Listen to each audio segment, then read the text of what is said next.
30-minute reviews, Beware of Spoilers, and Exploring Hyperspace Lanes are all available ad-free. But if you want to support the show, you can go to bewareofspoilers.com and click the support button that's available on the Spotify website. Thank you.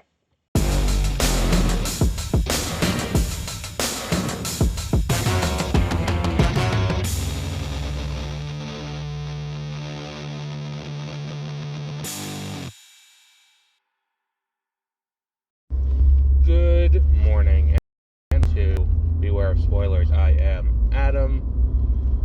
On this Thursday morning, this whole week feels weird to me, and you know what it is? I didn't do my laundry on Monday, so that's throwing off my whole schedule, in a really annoying way.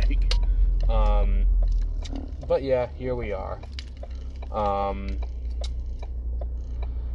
We're here to talk about The Bad Batch, the new episode of The Bad Batch, which I think is fitting that it came out this week, because, we've talked about it before, about how much, Star Wars has been inspired by Dune. That was a thing when we talked about Dune Part 2, Peter and I, last week. We talked about how, and now I see where, this comes from, where, this aspect of Messiah comes from, or where this aspect of Messiah influences Star Wars, how the end of Dune Part 2 is kind of similar to another Star Wars movie that I'm not going to spoil here for anyone who hasn't, seen the movie yet, in which case, what the hell are you doing? But regardless, the issue at hand is, this one, we have, worms. And that's not all that's here, but it's look, we have, worms, and that's the big, monster of the week. This week is worms, and that feels kind of fitting. Regardless, we are still continuing this quest. Now, the Bad Batch have a mission at this point. The Bad Batch are here to their goal in all of this is to try and find Tantus. That's what they're trying to do. And, I feel like that's an interesting thing to do for a season-long arc. They want to find where the Empire kidnapped Omega to, and not just Omega, also kidnapped other clones to try and, do testing on the clones. So, I think this is a kind of worthwhile experiment, and a worthwhile story to, quest to go down.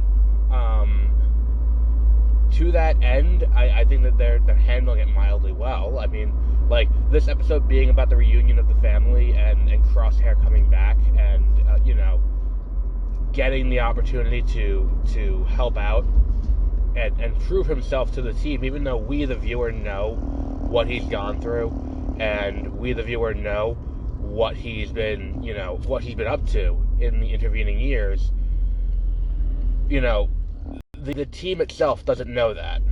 So, the goal here is to put him in a situation where he can be, to the viewer, he's already redeemed. I think that's something that's important to note, is that he's already redeemed in the eyes of the viewer. Because at this point, we saw him save Omega, we saw him turn on the Empire and be like, no, this is it. And albeit the turning on the Empire was because he was concerned about his own, what's we're looking for here, his own, longevity, and his own, not longevity, his own mortality was a concern there. But at the same time, I feel like it's handled reasonably well here. And the team being distrustful doesn't feel out of place. It doesn't feel like they're doing it just for the sake of drama, because they have reason to. And they also don't do the thing with hey, Crosshair's back, let's just, pretend that nothing happened and move on from here, and it's fine. And it's, I think that's handled well. And I would say so far, this episode is probably the strongest episode this season that I've enjoyed the most. Because it's not about building out lore. It's not about, exploring anything, like to kind of rectify the sins of the sequel trilogy, which is what a lot of the stuff has been lately. This is just about continuing the story of these characters and letting these characters do their thing and breathe within their own, narrative. And I think it works well for them here. I think that it I don't want to say it humanizes them, because I think that that's one of the things that's been kind of the strength of, of the Clone Wars, even during its entire run, was the ability of Filoni to humanize the clones and take the clones, which were meant to make it so that way, as we kill, as these people are getting just gunned down in these giant wars, you don't feel bad about it. You're like, oh, that's kind of shitty. Which is a weird thing to do in terms of what was the overarching political narrative you were trying to do through the prequels. It's kind of weird to give the Republic a clone army.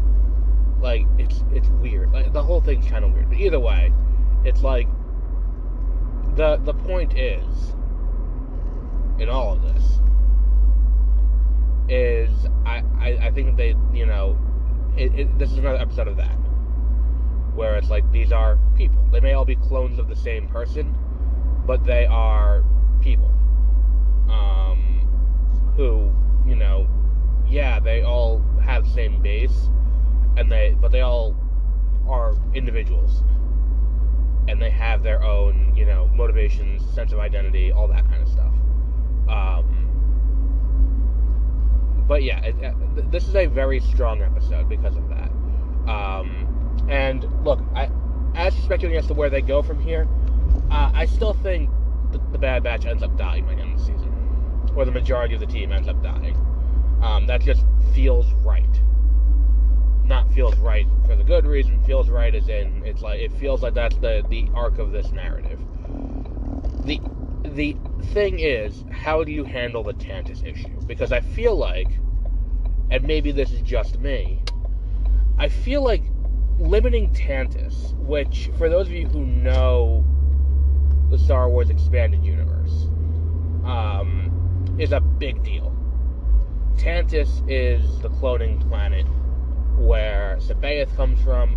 It's the cloning planet where Luke comes from.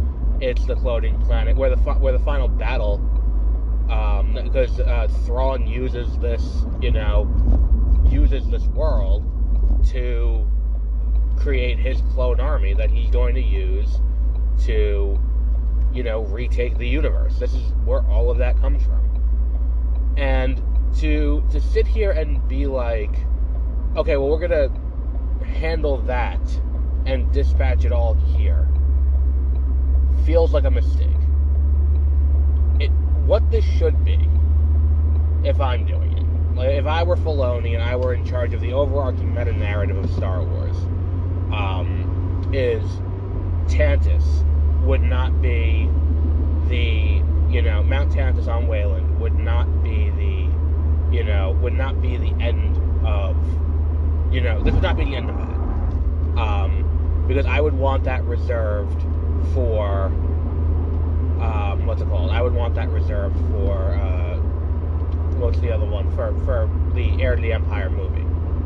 What I do is I have them go in, and I have them lead an assault on Tantus, and it go unsuccessfully.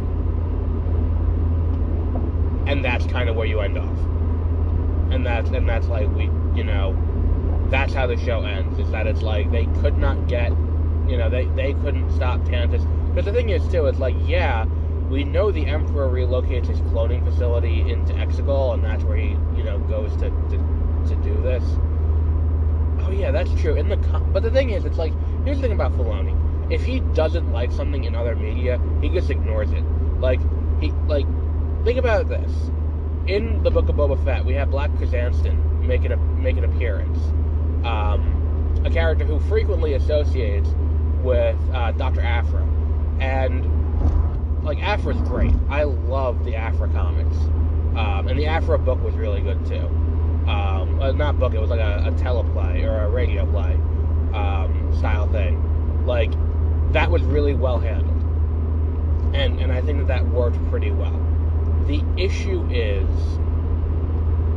I think that, you know, the issue, like, he doesn't use her for whatever reason. And, you know, you can cast, like, Chloe Bennett to play Aphra. That would be fun to watch. I feel like she's got the, like, based on her and Agents of S.H.I.E.L.D., you can pull that personality off pretty well. Like, there's room.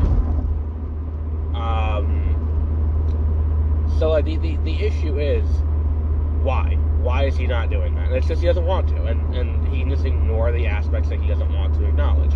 And therein lies kind of why I think that he's just going to ignore that the Emperor moved his cloning facility to Exegol between, you know, 5 and 6.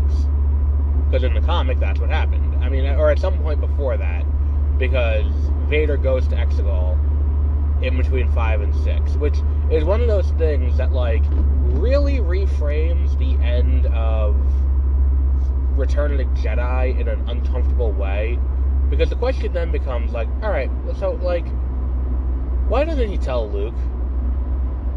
Why does he come back as a Force Ghost and be like, oh, hey, by the way, the Emperor has this cloning facility, you may want to deal with it. Unless the way they handle it is, they say Exegol was that, like, not Exegol was that one, but, like, they hear that from Anakin. Like, and I think the thing is, Lucasfilm is not going to want to recast, despite how good of an idea it would be to have Sebastian Stan play Luke Skywalker. Lucasfilm is not going to recast. So we're going to get CGI abominations from now until the end of time, if we ever get, if we ever get Luke Skywalker, or Leia, or Han Solo again. Because they learned the wrong lesson from, so we're not going to get into the whole issue here. The problem with this is, if the movie is going to, like, this effectively leaves you stuck. This effectively leaves you in a situation where you cannot proceed with these characters and do anything interesting with them in live action. Because they just can't, you know, be used. Because, you know, what are you going to do? Bring back Mark Hamill every time? Like, and DH him every time? Like, people are getting tired of that. And it's kind of like, alright, just give us, you know, just give us what we, you know, give us a new story with them, just cast someone new, who cares? And the issue that I have with that, the reason why I point that out, is, there was a point to this, I promise. Like, if you were to do this, like, my thought would be, Anakin is gonna go to Ahsoka now, and be like, Luke is busy trying to establish the new Jedi Order. You are not. We have a problem. Emperor, still out there. You know, he had a cloning facility. I don't remember where the fuck it was. You gotta figure it out. And then that's kind of where it goes from there. And I think that could be an interesting way to approach it. If he just doesn't say that it's on Exegol, and it's like, okay, well, we don't know where the fuck that is. And then you could still rectify that within the canon, where it's like, years down the line, like 10 years later, I think, 12 years later, I think, something like that. Because it's 39 years in between Return of the Jedi and The Force Awakens. It's real time. So, in that period, I want to say it's like 15 years before, or I don't remember what the exact thing was in Shadow of the Sith, with where Luke and Lando team up after Lando's daughter gets kidnapped. And that's where they track Ochia Bestoon. It's like that kind of thing is where you end up in a situation where it's like, okay, so now he's like, oh shit, we didn't actually handle that problem. And then it reframes that book into, instead of it being, you know, oh, we're going to handle this, it's now, oh, we thought we handled this, but we actually didn't. And that's a slight change, but enough of a change where it could make things interesting. And that's the only way you can really fit these puzzle pieces together. And that, I think, is part of my continuing problem with Lucasfilm. Like, in the past, with the tiered canon system that existed for decades, everything was as canon as you wanted it to be. Like, if it contradicted something, who cares? Just move along. The issue with the new system that Disney has put in place back in, I want to say it was like 2014, 2015, the issue is if everything is equally canon, then it creates a situation where it's like, well, what if this person over here is doing this and they're not looking at the wider story of what we've been doing? And that's kind of why I think they put such a focus on the High Republic lately, because it's like, here's an era that no one's really explored. We're going to sit around here and fuck around over here. Like, we're going to keep this as a concise story, but it doesn't have to relate to anything. And I think that's kind of the weird situation they find themselves in here. Is like, so how do we rectify this within the wider confines of what this, what this, movie is, what these movies and TV shows and books are. How do they all fit together? And the answer is, if you're not talking to each other, if you don't have the literary team and the comics team and the television team and the animation team and the movie team all working together to be like, okay, so here's what we're doing, it's one of those things where it's like, all right, well, you're kind of just stuck. And I think the other thing that ends up getting lost in all this is that you do harm your ability to pull top talent to the movie side of things. If you do that. And I think, and to that end, I understand why you wouldn't want to make everything tied to what's going on in this comic. Because the comic isn't read by that many people, comparatively. The movies will be seen by a lot of people. You don't want to have the director's hands tied. And it goes back to what Gunn said about the video games. Marvel Games said. Not Gunn. Marvel Games said about their video games not being in a big shared universe. We don't want one team to feel tied down by what another team is doing in their story. And I get that. That makes sense. You don't want that to happen. And that is kind of the issue with, like, everything equally canon. It's like, all right, so that means if you hire, like, Michael Green to write something, or you pull Patty Jenkins to write something and direct something for you, she would be theoretically beholden to whatever other nonsense you got going on in the comics. She would be beholden to whatever other nonsense you have going on anywhere else in this vast story.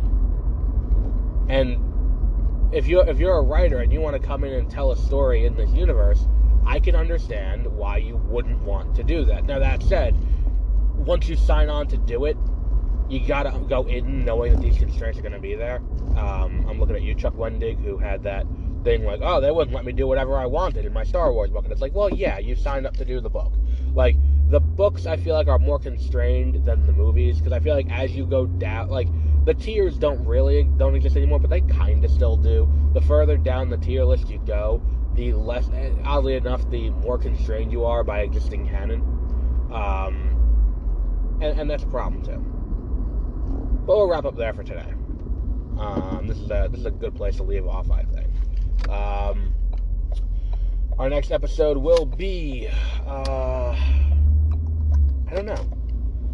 I don't think I'm gonna see Kung Fu Panda this week. I'm gonna be honest. I don't foresee that in my future, because I don't know if that, because I've found kid movies are not great for. We don't get a lot of listeners on kid movies. I don't want to, and I've never seen any of the other Kung Fu Panda movies. So the idea of Kung Fu Panda 4 being, the one I'm going to jump into the series on, doesn't really appeal to me, if I'm being completely honest. Maybe I'll get around and watch it at some point, who knows, but probably not this weekend. Also, not going to see Cabrini, not going to see Imaginary. Maybe this will just be a quiet week while I finish up the Oscar thing for the website. MWPnews.com. Maybe this will be a quiet weekend while I get some other shit done. But we'll wrap up there for today regardless. Until our next episode, which we'll always find right here on this feed, have a great rest of your week.